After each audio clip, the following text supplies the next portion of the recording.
Qalansuwatun TV.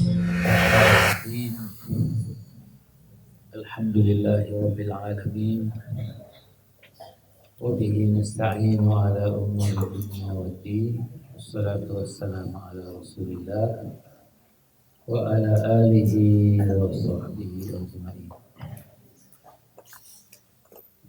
Assalamualaikum warahmatullahi wabarakatuh.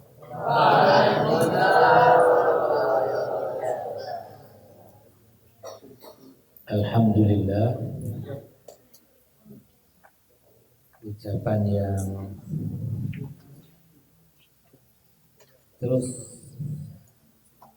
kita ucapkan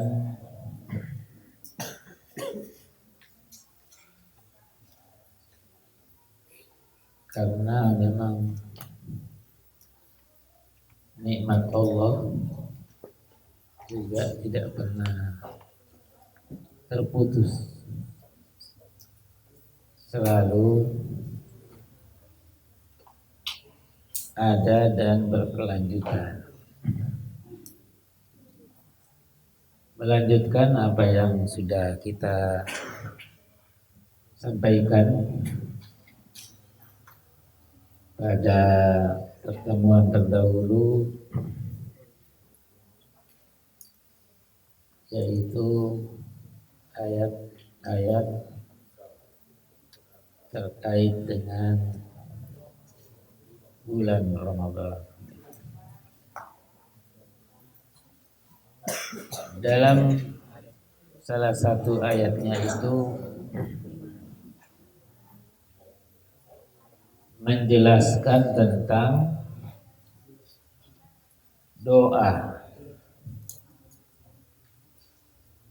Karena doa ini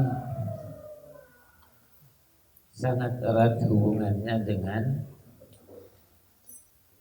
keberadaan kita di bulan Ramadan. Allah Subhanahu wa taala berfirman, "Wa idza sa'alaka 'ibadi anni inni qarib."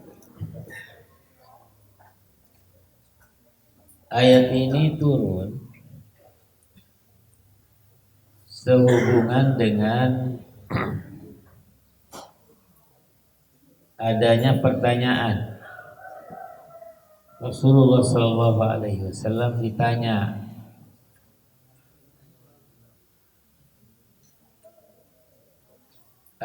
"Qaribun Rabbuna fanunaji, am ba'idun fanunadi?" Apakah Tuhan kita itu dekat sehingga ketika berdoa cukup dengan suara pelan, cukup dengan bermunajat, am ba'idun, atau Tuhan kita itu jauh, fanunadi. Kalau jauh berarti di saat kita berdoa kita dengan suara keras. Fanazalatil ayat, maka ayat turun, wa idza sa'alaka ibadi anni fa inni qarib. Apabila hambaku bertanya kepadamu Muhammad mengenai aku, fa inni qarib, maka sesungguhnya aku ini adalah dekat. Jadi kalau orang berdoa suaranya pelan atau suaranya keras? Pelan. Karena sehubungan dengan pertanyaan tadi.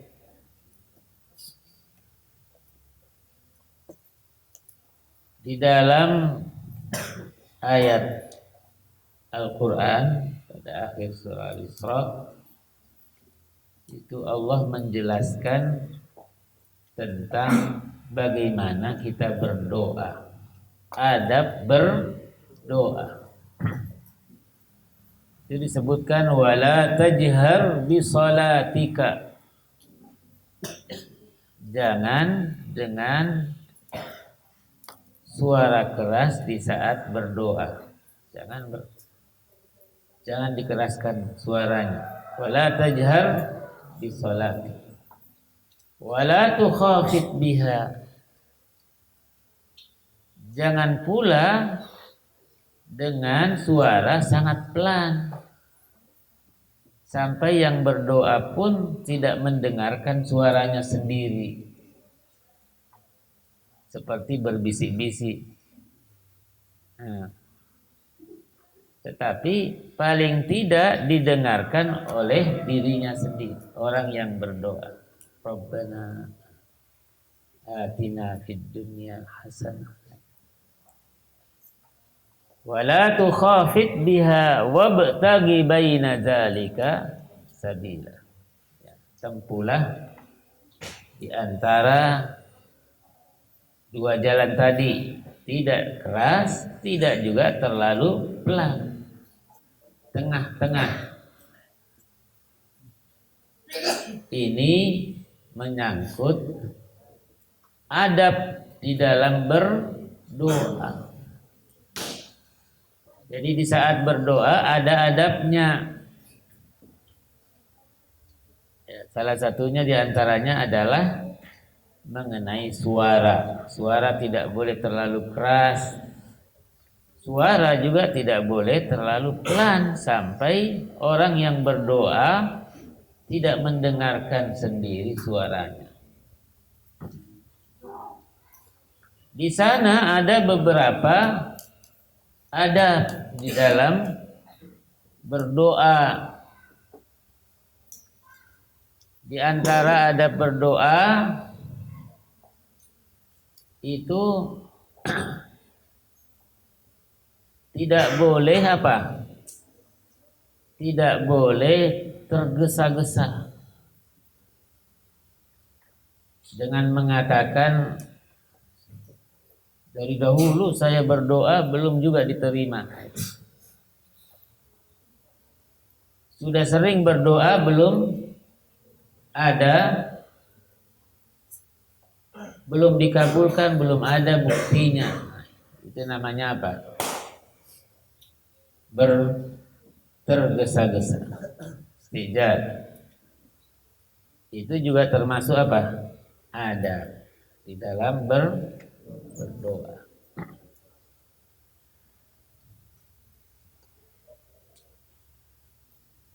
Syarat. Adapun syaratnya supaya permohonan dan doa itu diterima oleh Allah Subhanahu wa taala, itu juga ada syarat-syarat. Kalau tadi adab. Di antara syaratnya itu adalah memang orang kalau ingin dikabulkan keinginannya harus berdoa.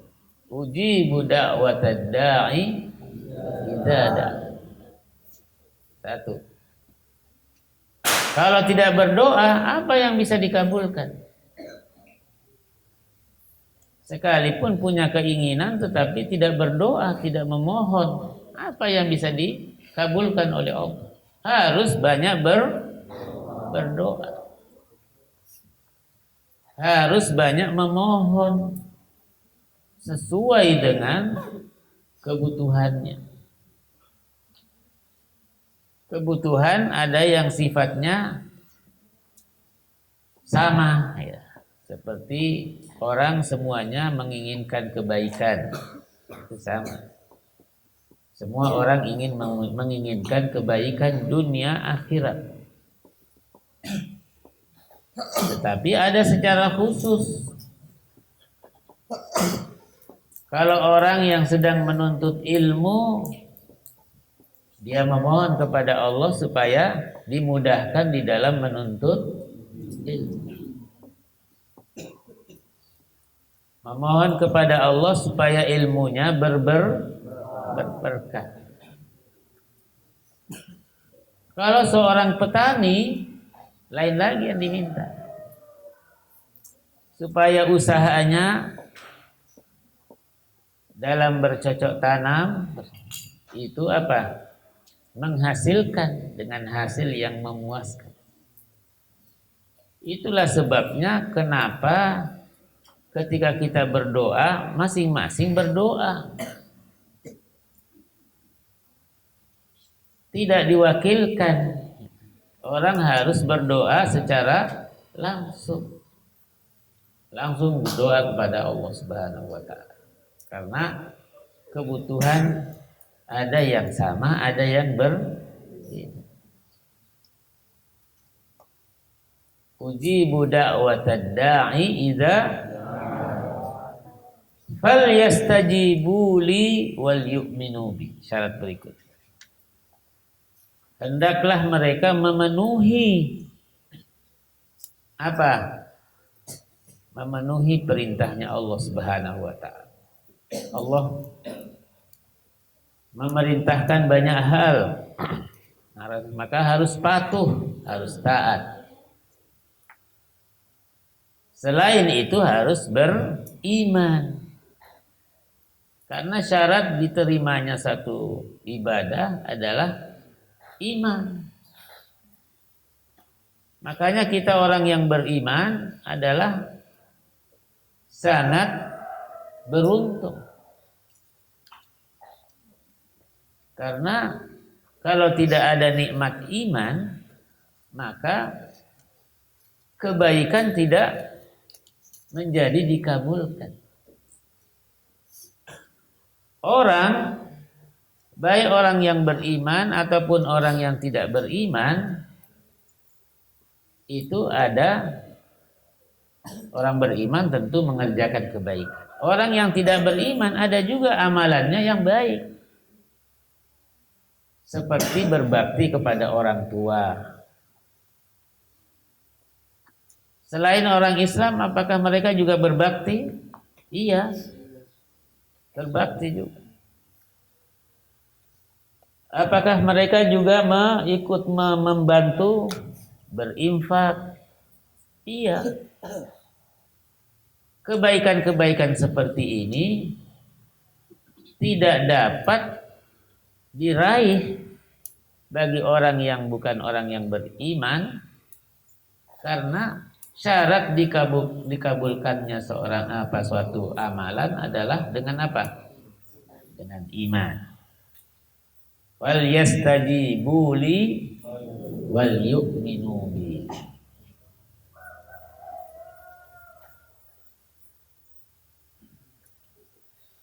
Menjelaskan tentang masalah doa, ya. Ada doa yang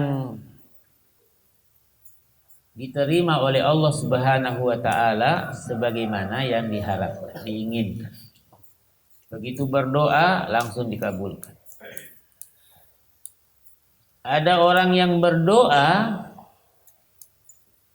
itu permohonannya disimpan oleh Allah, nanti diberikan nanti di akhirat kelak, tidak di dunia. Ada orang yang berdoa, doanya dikabulkan, tetapi Allah menggantikan dengan sesuatu yang lebih baik. Karena dalam doanya sendiri memohon yang baik. Rabbana atina fid dunya hasanah. Sudah memohon kepada Allah. Tetapi permohonannya itu dikabulkan tetapi dalam bentuk yang lain. Jadi selama doa itu sesuai dengan syarat-syarat, sesuai dengan adabnya, pasti dikabulkan oleh Allah Subhanahu wa taala. Dalam 3 bentuk. Yang pertama, dikabulkan sesuai keinginan. Yang kedua, dikabulkan tetapi tidak diberikan di dunia, tetapi akan diberikan nanti di akhirat. Yang ketiga, dikabulkan tetapi dalam bentuk lain. orang sebagai satu contoh memohon kepada Allah supaya diberikan keuntungan yang banyak dalam perniagaan. Tapi keuntungannya biasa-biasa saja. Allah mengabulkannya dalam bentuk lain, yaitu apa? Diberi keselamatan, diberi kesehatan yang baik, prima. Coba kalau orang sakit, masuk rumah sakit, bermalam, diimpus, obatnya berapa? Coba kalau dihitung. Karena dia sehat sehingga tidak perlu mengeluarkan biaya. Disitulah keuntungannya itu tadi. Dialihkan. Doa supaya doa itu diterima. Nah, ada doa dikabulkan, diijabahkan, itu dikaitkan dengan waktu. Kalau orang berdoa, dikabulkan doanya.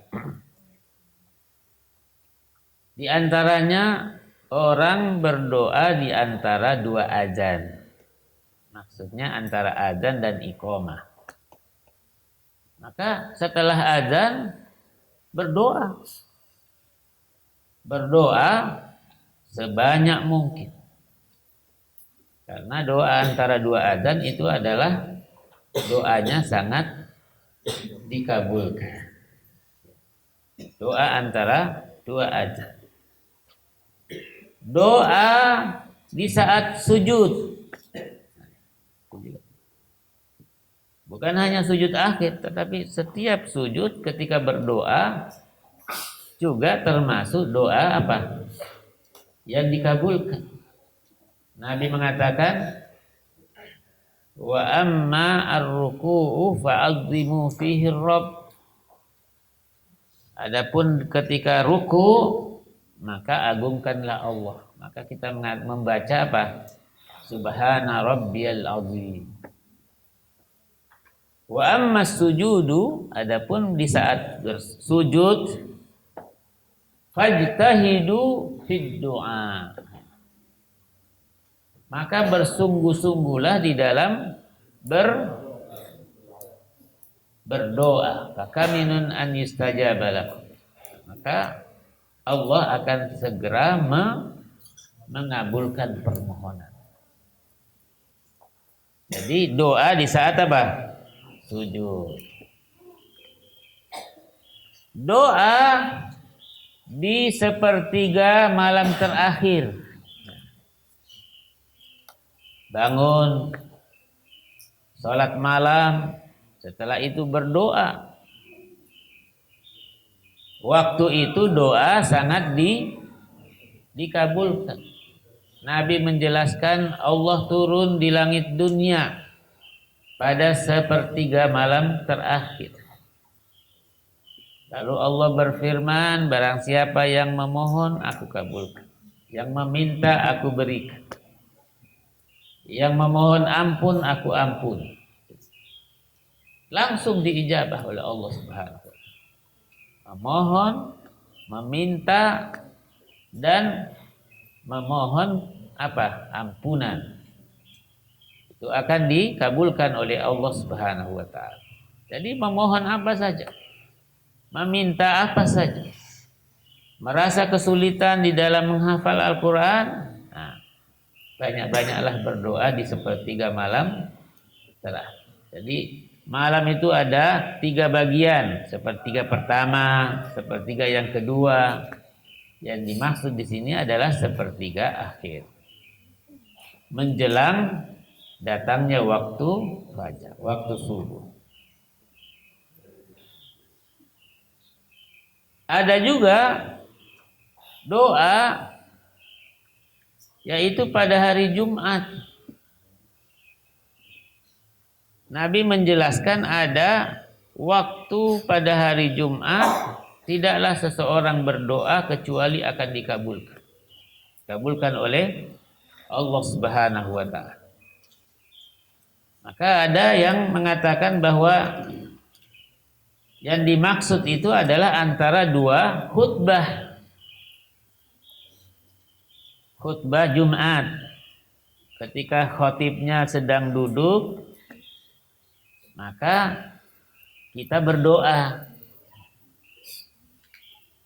Aqulu qouli hadza wa astaghfirullah li wa lakum wa lisairil muslimina fastaghfiruh.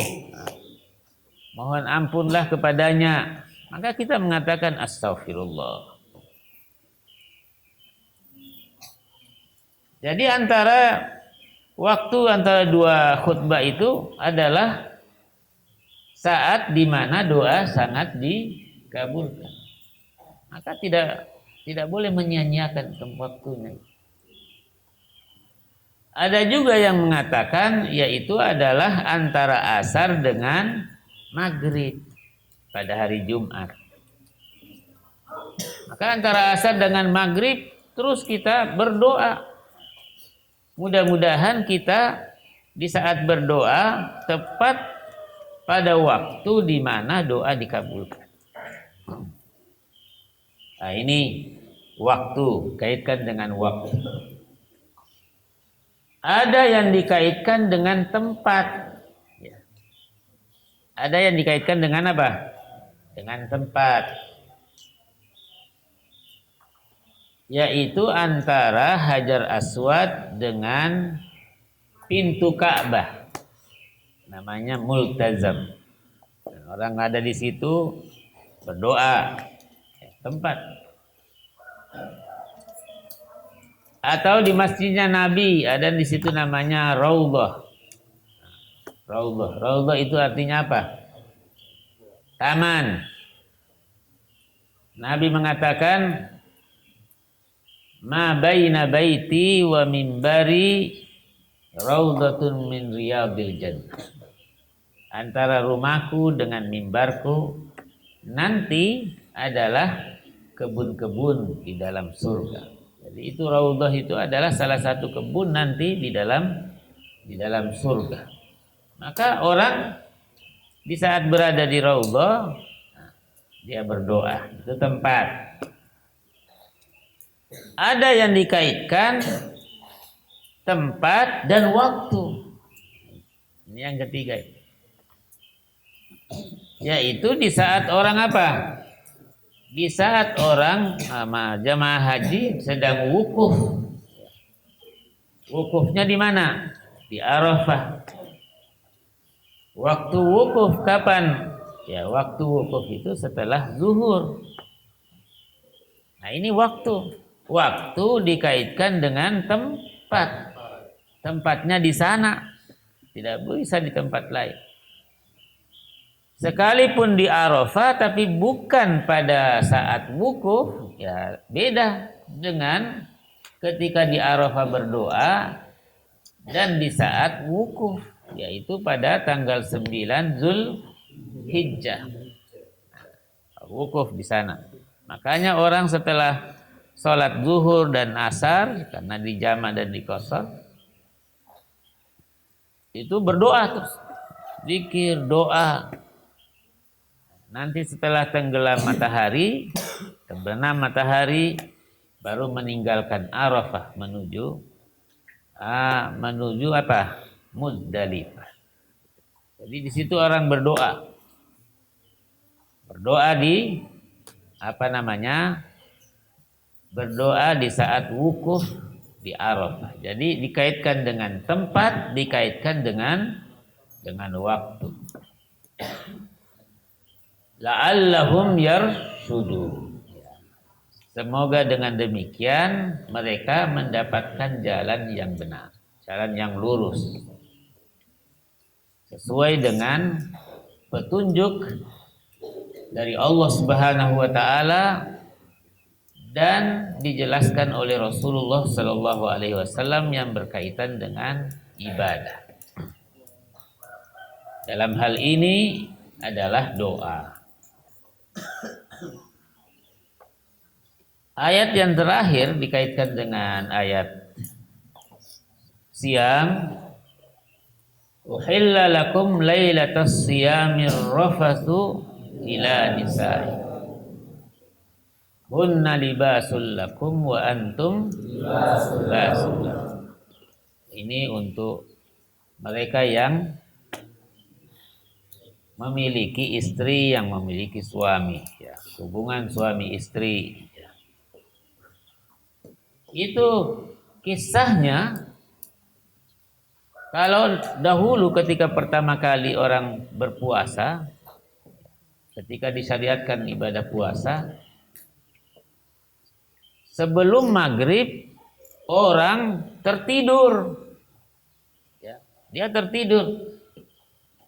Maka ketika dia bangun sudah masuk waktu malam, maka mereka tidak makan lagi, tidak makan, tidak minum, tidak melakukan hubungan suami istri sampai hari berikutnya.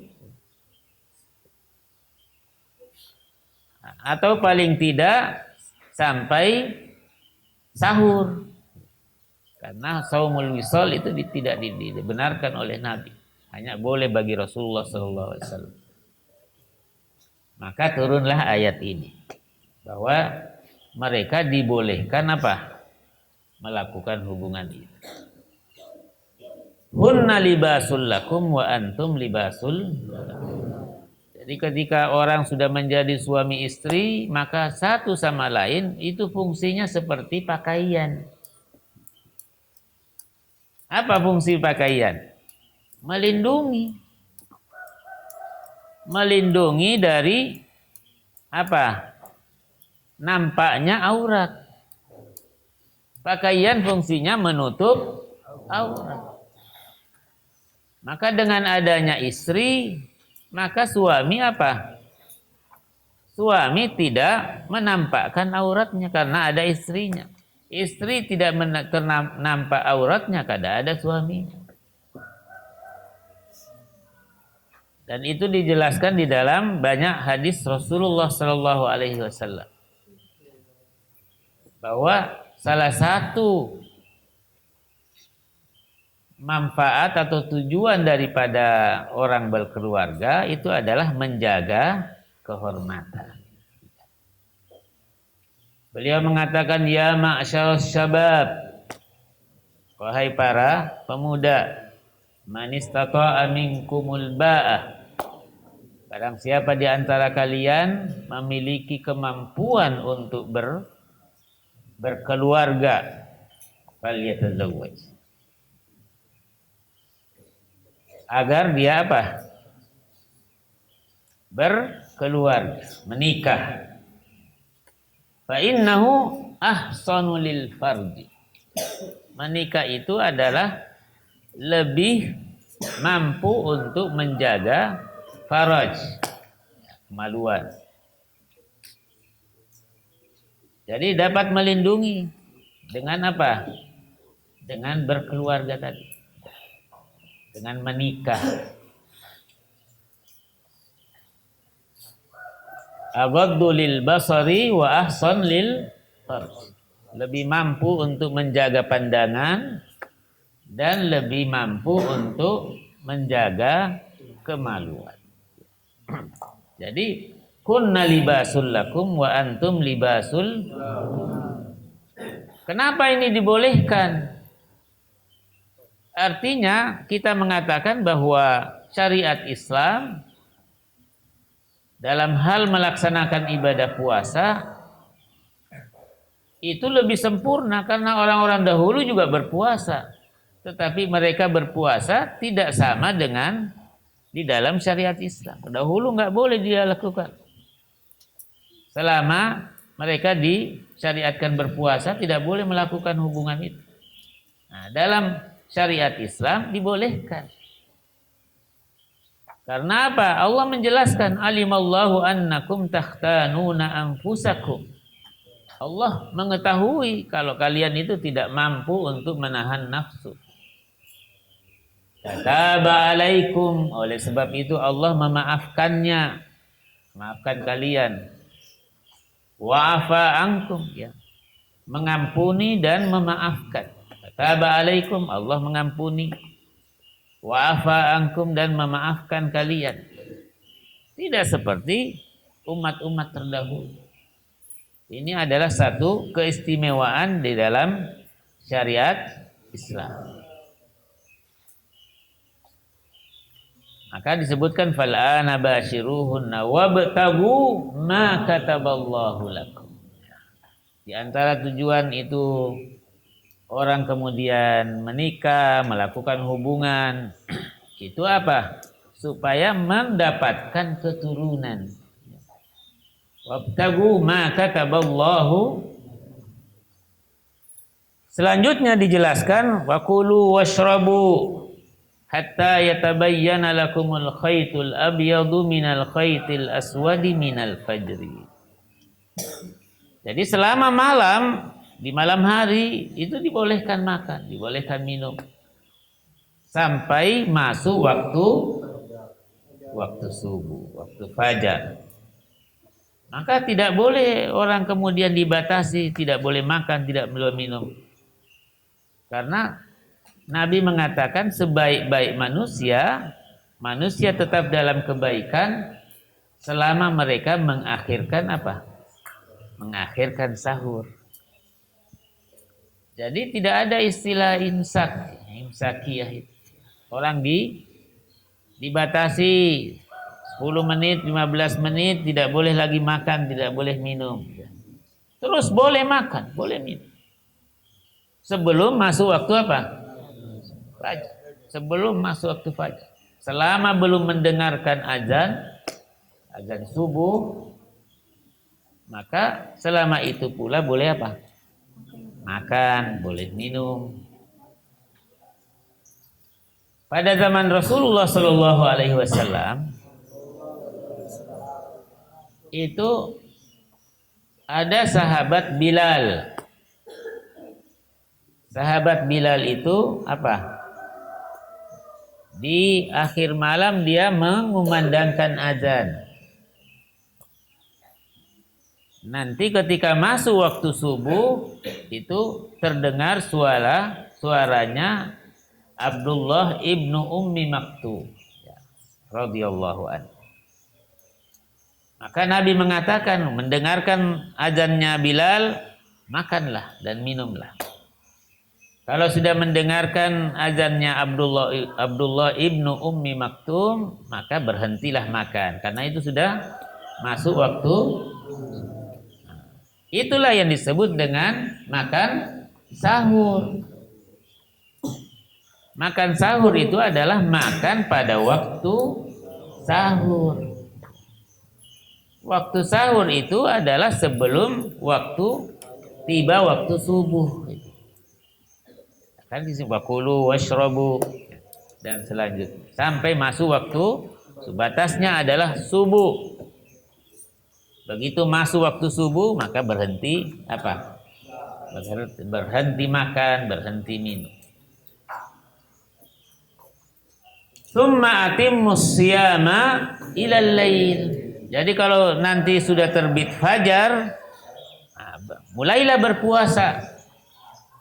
Puasa itu mulai dari terbitnya fajar sampai datangnya malam. Apa tanda-tanda datangnya malam? Terbenamnya matahari. Jadi makanya tsumma atimmus siyama ilal lail min tulu'il fajri ila ghurubisy syams. Ya, mulai dari terbitnya matahari, terbitnya fajar sampai terbenamnya matahari. Tsumma atimmus siyama ilal lail. Itulah masa apa? Masa orang berpuasa. Maka tidak ditentukan jam berapa lamanya. Kalau di negara yang mu'tadil, ya, tidak begitu jauh bedanya antara malam dengan siang. Ada siangnya sedikit agak panjang, lebih dari 12 jam. Ada yang malamnya lebih pendek. Ada di suatu negara itu kalau di musim panas siangnya lebih panjang sampai 18 jam. umpamanya. Berarti kalau 18 jam dari 24 sisanya berapa? Berarti dah hanya 8 jam. 8 jam atau berapa? 6 jam ya? Iya. Untuk jadi 24 kan tinggal 6 jam. Orang baru sholat maghrib. Sudah, setelah itu sholat isya. Baru saja sholat isya, sudah sahur. Belum rasanya berdiri, sudah subuh. Jadi waktunya pendek sekali. Bayangkan 6 jam. 6 jam. Karena masa waktu siangnya 18 jam. Jadi berpuasanya lebih lama. Kalau di musim dingin, malamnya yang panjang. Siangnya menjadi pendek. Bahkan ada wilayah dari dunia ini, daerah di dunia ini, itu tidak pernah malam, siang terus. Kalau di kutub utara itu siang, di kutub selatan apa? Malam. Kalau di kutub di kutub selatan itu malam, di kutub utara itu siang. Di sana malam terus. Bagaimana puasanya? Apalagi sholatnya. Orang yang berada di sana, orang yang berada di kutub utara atau selatan kalau siang bertepatan dengan bulan Ramadan, maka dia berpuasa. Ada dua kemungkinan, ya, ada dua pendapat. Mereka itu mengikuti waktu turunnya wahyu, di tempat turunnya wahyu itu di Mekah dan Madinah. Jadi mengamati apakah di Mekah itu sekarang sudah waktu subuh atau tidak, ya. Kan sekarang sudah sangat mudah. Kalau waktu subuh mereka sudah tidak makan. Kalau waktu di Mekah sudah buka, mereka juga buka. Sekalipun siang, nggak pernah malam. Ya. Jadi mengikuti waktu Mekah atau Madinah. Ada pendapat yang lain itu adalah mengikuti daerah atau negara yang lebih dekat, di mana negara itu adalah normal, ada malamnya, ada siangnya. Jadi dua pendapat. Jadi kalau orang berpuasa di kutub utara, itu mana yang lebih dekat, negara yang lebih dekat, di mana negara itu ada siangnya, ada malamnya, maka mengikuti. Jam waktunya negara yang lebih dekat tadi itu yang normal, ada malamnya, ada siang. Tetapi boleh juga mengikuti apa? Waktu Mekah, ya. Karena di Mekah lah diturunkan wahyu, di Madinah lah diturunkan wahyu kepada Rasulullah SAW.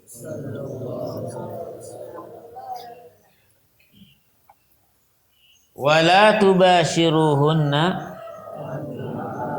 wa antum aakifuna fil masajid. Ini mengenai i'tikaf. Masih ada hubungannya dengan bulan Ramadan. Rasulullah Shallallahu Alaihi Wasallam kalau sudah memasuki 10 terakhir di bulan Ramadan, beliau selalu beriktikaf. Bahkan di Ramadan terakhir dari hidupnya Rasulullah Shallallahu Alaihi Wasallam, beliau beriktikaf selama 20 hari. Di sini insya Allah ada pelajaran di mana para santri ikut beriktikaf, ya, mulai dari malam 21. Ya, sudah iktikaf sebelum maghrib, semuanya sudah harus berada di masjid. Dan insya Allah nanti di saat iktikaf tentu sudah tidak turun lagi ke sini, ya. Yang iktikaf putra di atas saja. Jadi tidak turun lagi karena tidak boleh keluar masjid kecuali dengan ada udhu. Jadi iktikaf di sana sampai hari ke-26 ya. Karena nanti malam 27 itu adalah awal daripada liburan bulan Ramadan. Ini kaitannya dengan iktikaf. Iktikaf itu hanya 2 rukunnya. Pertama niat iktikaf, yang kedua dilakukan di dalam masjid. Ya. Tidak ada orang iktikaf di gua. Ya, gua tahu gua. Bukan gua itu kota Goa. Ya. Gua. Ya. Orang ada yang iktikaf ke gua, ada iktikaf di kuburan. Ya. Iktikaf di kuburan para wali. Ya. Kok iktikaf? Iktikaf itu hanya boleh di masjid, tempatnya di masjid. Makanya dijelaskan wala tubashiruhunna wa antum aqifuna fil masajid. Orang kalau beriktikaf, ya, ini yang punya istri, dia sedang iktikaf.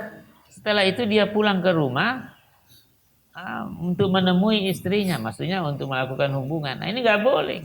Seorang iktikaf nggak boleh keluar hanya untuk itu.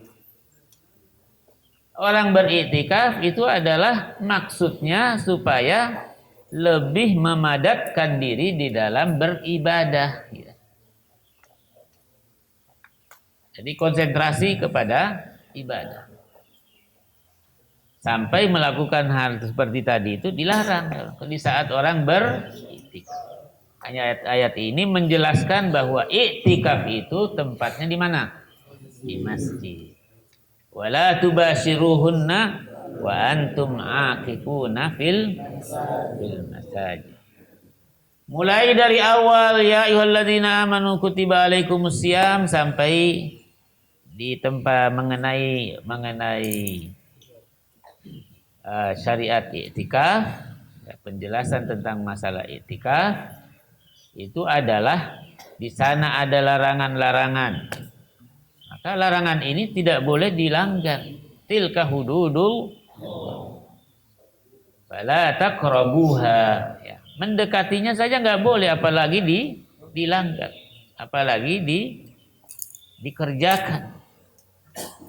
Larangan-larangan, sekian banyak larangan. Nah, ini berlaku umum. Tilka hududullahi fala taqrabuha. Maka kadzalika yubayyinullahu ayatihi linnas. Kadzalika yubayyinullahu ayatihi linnas la'allahum yattaqun. Agar mencapai derajat ketakwaan di sisi Allah Subhanahu wa taala dengan melaksanakan apa yang dijelaskan oleh Allah Subhanahu wa taala, apa yang dijelaskan oleh Rasulullah sallallahu alaihi wasallam. Karena ayat-ayat Al-Qur'an ini adalah sangat jelas. Maka ayat yang jelas disebut ayat muhkamah namanya. Tidak memerlukan penafsiran tambahan. Nah, adapun ayat mutasyabiha itu adalah khusus untuk orang apa? Orang-orang yang ahli di bidangnya. Ahli di bidang tertentu yang dapat menjelaskan tentang hal itu. Karena hanya mereka dengan ilmu, ya, dengan ilmu-ilmunya sebagai syarat untuk memahami apa yang dimaksud dengan ayat yang samar-samar tadi. Di dalam Al-Quran itu ada ayat muhkamah dengan ayat mutasyabihah. Ya, muhkamah itu yang mudah begitu disampaikan langsung dipahami. Tidak perlu ada penafsiran lain. Mudah-mudahan dari beberapa penjelasan ayat-ayat mulai dari awal ya, tentang pelaksanaan ibadah siam, Allah Subhanahu wa taala menjelaskan banyak hal, dan tentu saja dalam hadis-hadis Rasulullah sallallahu alaihi wasallam begitu banyak hadis yang menjelaskan tentang masalah-masalah yang dikaitkan dengan ayat-ayat tadi. Mudah-mudahan di dalam pelaksanaan ibadah siam di bulan Ramadan ini lebih sempurna dibandingkan pelaksanaannya pada tahun-tahun sebelumnya. Harus meningkat. Ilmunya meningkat, pengamalannya juga meningkat. Kalau tahu seperti begini, maka segera dilaksanakan. Mudah-mudahan dengan demikian ibadah kita dari waktu ke waktu semakin sempurna. Jangan urusan dunianya sempurna, tetapi urusan agamanya tidak sempurna. Pelaksanaan ibadahnya tidak sempurna. Banyak orang sangat memperhatikan apa? Kebutuhan dunianya. Orang dahulu, khususnya di tempat kita ini, rumahnya apa? Rumah panggung. Lalu kemudian dianggap modern kalau rumahnya rumah apa? Rumah batu.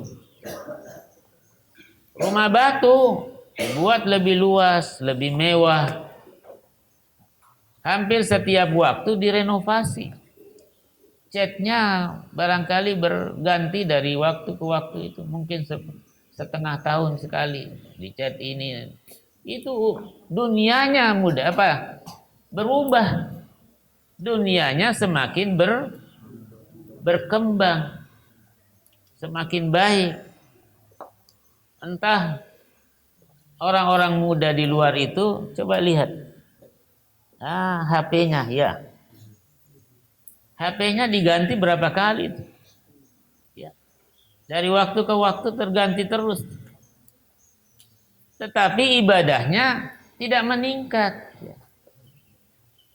Ada orang yang usianya bertambah dari waktu ke waktu.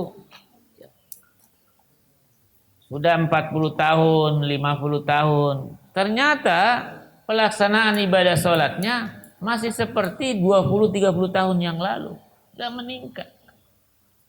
Jadi ada yang mengerjakan ibadah sholat tetapi tidak memahami doa-doa, zikir-zikir yang dibaca di saat sholat.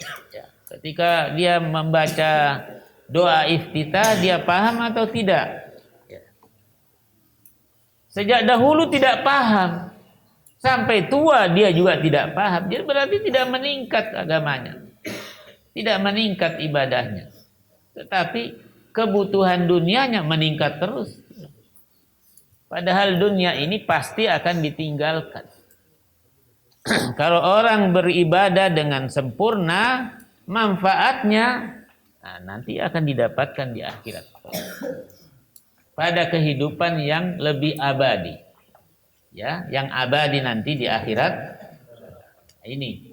Maka pentingnya kita memperbaiki ibadah dengan pemahaman yang lebih baik sesuai dengan penjelasan oleh Rasulullah SAW, sehingga ibadah kita lebih baik dan lebih meningkat apabila diamalkan.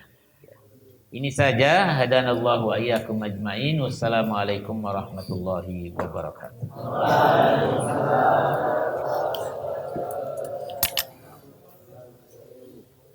Jazakumullahu khairan sudah menonton video ini. Jika bermanfaat, silahkan tekan like, share, dan subscribe untuk menunjukkan dukungan antum di channel ini. Ikuti juga informasi kegiatan santri dan alumni di akun resmi Pesantren Pendidikan Islam Darul Abror.